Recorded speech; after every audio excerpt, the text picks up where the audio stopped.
สวัสดีหมู่เพื่อนทุกคนเนาะมื้อนี้ไปวันค้านเนาะมื้อนี้ถือว่าจะไปเอายาดีฉะนั้นมาเบิ่งนำกันต้นบักติบเขาเป็นอะไรอันนี้เป็นห้องว่าต้นบักติบเขาสิเด็ดไม้เบิ่งเนาะสิเด็ดไม้ทุกคนเบิ่งว่าเอาไว้แล้วหมากหนึงมีสมัยหมากหนึงนี่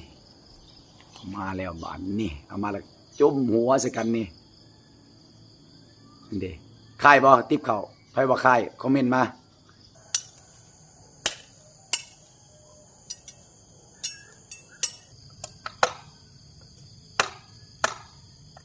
โอ้ปลาลินไม่หัวปลาคอยละบาดนี้เต้น เอาไปมากกันเนาะสมัยยังน้อยไปตัดน้ำไม้บักเกลือมาลินไม่หัวปลาคอนะโอ้กักแล้วดีดบางยานี่คือตึงหัวกัน